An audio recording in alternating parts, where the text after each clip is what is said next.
نور الدین زنگی نو حضور نے ستیاں جا جگایا مصر چو، اور بھی بڑے حکمران سن، تو اس کی وجہ یہی تھی کہ نور الدین زنگی نے دارالحدیث بنائے تھے، بڑی بڑی عمارتیں تعمیر کرائی تھیں کہ یہاں بیٹھ کر شیخ الحدیث حضور کی حدیثیں سنائیں، رسول اللہ کے فرامین سنائیں، ان کو لاکھوں لاکھوں روپے مولویوں کو تنخواہیں دی، بڑے بڑے علماء کو، محدثین کو، کہا کہ آپ کا اور کوئی کام نہیں ہے، جو چاہے روغن بادام چاہیے، پستے چاہیے، بادام چاہیے، روٹی چاہیے، گھوڑے چاہیے، باغات چاہیے، آپ کو میں دوں گا، لیکن یہاں بیٹھ کر حضور کی حدیث پڑھاؤ۔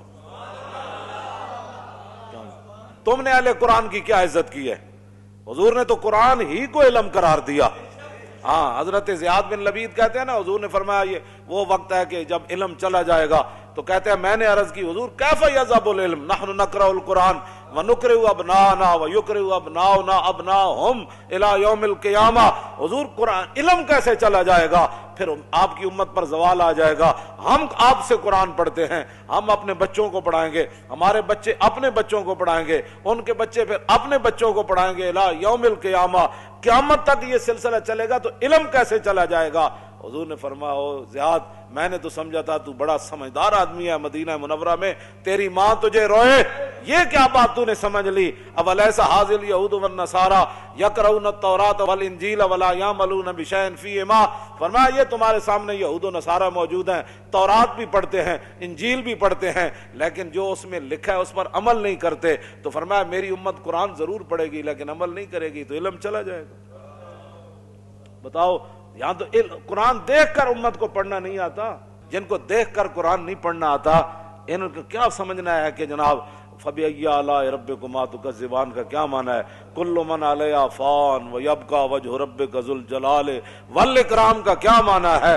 وَلِمَنْ خَافَ مَقَامَ رَبِّهِ جَنَّتَانِ فَبِأَيِّ آلَاءِ رَبِّكُمَا تُكَذِّبَانِ ذَوَاتَا أَفْنَانٍ وَمِن دُونِهِمَا جَنَّتَانِ، ان چیزوں کا ان کو کیا پتہ ہے؟ اذا وقعت الواقعۃ ليس لوقعتها كاذبہ خافضۃ رافعۃ اذا رجت الارض رجا وبست الجبال بسا فكانت هباء منبثا وكنتم ازواجا ثلاثا سبح لله ما في السماوات وما في الارض وهو العزيز الحكيم يا ايها الذين امنوا لم تقولون ما لا تفعلون كبر مقتا عند الله ان تقولوا ما لا تفعلون تبارك الذي بيده الملك وهو على، ان کو کیا پتہ ہے میں کیا پڑھ رہا ہوں؟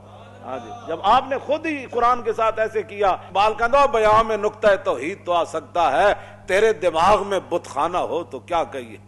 جہاں میں بندہ حر کے مشاہدات ہیں کیا، تیری نگاہ غلامانہ ہو تو کیا کہیے؟ اقبال کہندا تینوں پتہ ہی نہیں محمد عربی دے غلاماں دا جناب، ہاں جی، انہاں دی ویکھن دا انداز کیویں تے انہاں دے چلن دا انداز کیویں، انہاں دے رہن دا انداز کیویں، انہاں دے کافراں نال گل کرن دا انداز کیویں، انہاں دا کھان دا انداز کیویں۔ کیوں جی؟ حذیفہ بن یمان اور رومیاں دے دسترخوان تے بیٹھے، ہزاراں نعمتاں پئیاں، روٹی کھاندیاں لقمہ نیچے گر گیا تے آپ جدوں چکن لگے تے نال والےاں نے کیا حضور اے کل نہ کرو، کہ ایک ہی کہن گے کہ نہ روٹی کدی نہیں ویکھی، یہ تھلو لقمے چاہ کے کھاندے، اسی دینا واسطے ہر قسم دے کھانے تیار کیتے، تے آپ نے فرمایا آترو کو سنت رسول اللہ لحاظ علوما کا، فرمایا آپ چلیا میں انہاں واسطے اپنے نبی دی سنت چھڑ دیواں۔ جہاں میں بندہ حر کے مشاہدات ہیں کیا، کیوں جی؟ تیری نگاہ غلامانہ ہو تو کیا کہیے؟ فرمایا تیری نگاہ ہی غلامہ والی، تو کدوں کہ ویکھیا کہ محمود غزنوی کنج آیا تے نور الدین زنگی دارالحدیث کنج بنائے، تو سدا بڑے بڑے مدارس تے جناب اجاڑنا چاہتے ہو، بڑے بڑے مدارس سے تسی اپنے گند داخل کیتے، ہمارا نصاب بھی پڑھاؤ۔ اقبال نے کیا لڑکیاں پڑھ رہی ہیں انگریزی، قوم نے ڈھونڈ لی فلاح کی راہ، یہ ڈرامہ دکھائے گا کیا سین، پردہ اٹھنے کی منتظر ہے نگاہ۔ اقبال کہتا ہے تے وقت آ کے دسے گا نا کڑیاں سے انگریزی پڑھ کے نہ کی بڑھیا، کیوں جی؟ کو خوب سمجھتا ہوں کہ یہ زہر ہے وہ کند، کیا فائدہ کچھ اور بھی کہہ کے بنوں معتوب، پہلے بھی خفا مجھ سے تہذیب کے فرزند، کیا چیز ہے آرائش و قیمت میں زیادہ، آزادی یہ نسواں یا زمرد کا گلو بند۔ کہنا میں کہندا میرا پہلے بھی بڑے ناراض ہیں تہذیب دے فرزند، کہنے لگا میں انہاں دا ہور ہے نا میرے خلاف بک بک، یہ میرے خلاف لوگ نہیں کرتے بک بک، اقبال کہندا میرے خلاف بھی بک بک کر دیں، کیا فائدہ کچھ کہا کہ او بھی بنوں معتوب، پہلے بھی خفا مجھ سے تہذیب کے فرزند۔ کہتا ہے تہذیب دے بندے پہلے بھی، لیکن یہ خوب سمجھتا ہوں کہ یہ زہر ہے وہ کند۔ ہاں کہندا ہے کڑیاں دے دوپٹے لا دینے تے جناب مٹک مٹک اقبال کہندا بہل ہے دختر این دل بریہا مسلمانہ نزیبت کافریہ. اقبال کہندا جدو مسلمانہ دی دھی دوپٹے لا کے مٹک مٹک کے کالجاں یونیورسٹیاں جاندی تے اقبال کہندا اوے مسلمانہ دی دھی تینوں یہ زیب ہی نہیں دیندی، اے کافراں دی اداواں تو کیویں اپنا لئیاں؟ مسلمانہ دیا دیاں جن کا آنچل نہ دیکھا ماہ و میر نے اس ردائے نزاہت پہ لاکھوں سالہ.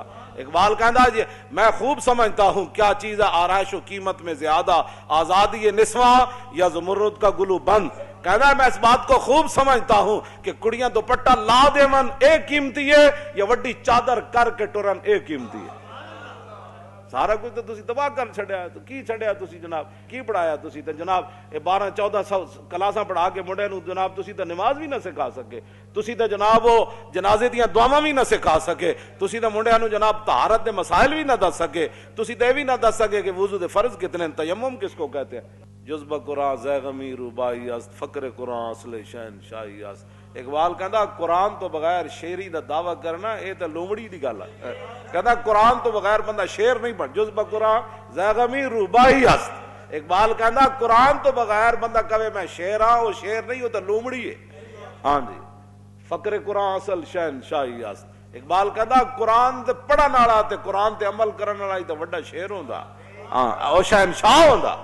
کیوں جی وہ تو شہنشاہ ہوندا، وہ تو تہ بند بن کے تے جناب میدان او دے چلے جاندے.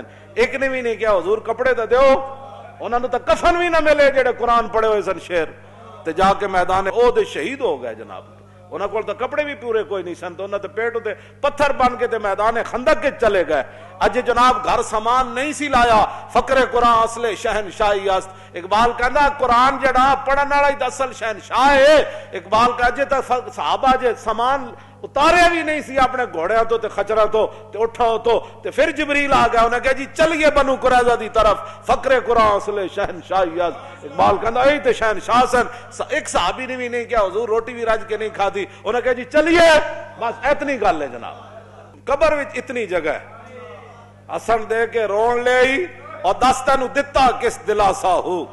اسن دے کے رون لے اور دس تینوں دتا کس دلاسا ہو. بندے عمر بندے دی ایویں گزری جی میں پانی وچ پتاسا ہو. تے سوڑی سامی سٹ گتے سن تے پت نہ سگ سے پاسا ہو. تے صاحب تے تو لیکھا منگسی باہو رتی گھٹ نماشا ہو.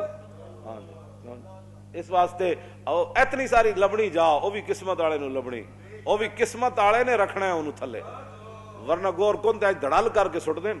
پھر قبر جنہ دی جیوے ہو اور قبر پھر انہاں دی جینی جنہ حضور نال وفا کی تھی. ہاں پھر رسول اللہ نال جنہ وفا کی تھی تے اسی تو انہوں او راہ لا رہے ہیں. نور الدین زنگی کی بنایا جی دارالحدیث. دوسرا انہاں مدرسے کھولے، بند نہیں کیتے، مدرسے کھولے تے دینی کتاباں چھاپ کے تے مفت تقسیم کیتیاں. چھاپ تے مراد لکھوا مطلب تسی کہو جی اس ویلے چھاپے خانے کتے ہوندے سن، اس ویلے بڑے بڑے شعر بیٹھ کے سونا سونا خط لکھتے سن. تیسری بات نور الدین زنگی نو ستیاں رسول اللہ نے جا کے جگایا، فرمایا اٹھا ہے میری ناموس کے لیے. کیوں جی ایویں کوئی نہیں کوئی کام کسے دا کردا، کوئی تعلق ہوئے تو کرنا. ہاں کوئی تعلق ہوئے تو کرنا، ایویں نہیں کردا جی فلانا نہیں کردا میں آکھا نہیں کردا تو روے اپنی قسمت نو. کیوں جی شکر کرن لبیک والے جڑے دیہڑی راتی لبیک دا نعرہ لاندے او نہ ہو میرا ذکر حضور میں ہوا ورنہ خوشی میری طرف دیکھ کے مسکرائی کیوں. تسی کتنے خوش نصیب ہو ہر ویلے تجدید عہد کر دیو. کیوں جی تجدید وفا کر دیو. تیسری بات جو نور الدین زنگی کے اندر تھی وہ سرکاری خزانے سے تنخواہ نہیں لیتے تھے. ساڑھے بزرگاں نے لکھا ہے نا تین وجہ تو نور الدین زنگی نو حضور نے ستیاں جا جگایا. آپ نے فرمایا کہ آ مدینہ منورہ میں میری عزت کا کام ہے. پھر نور الدین زنگی پھر این اپنا دامن کر کے نا کمیز این چک کے تے پورے مدینہ پاک دی گلیاں این پھریا سی، اپنی فوج نال روندا سی حضور تسی مینوں اس کام واسطے تسی مینوں منتخب کیتا، حضور میں تے اس کوئی نہیں سی قابل، حضور تسی مینوں آ جگایا، حضور تسی میرے اس کام واسطے منتخب کیتا.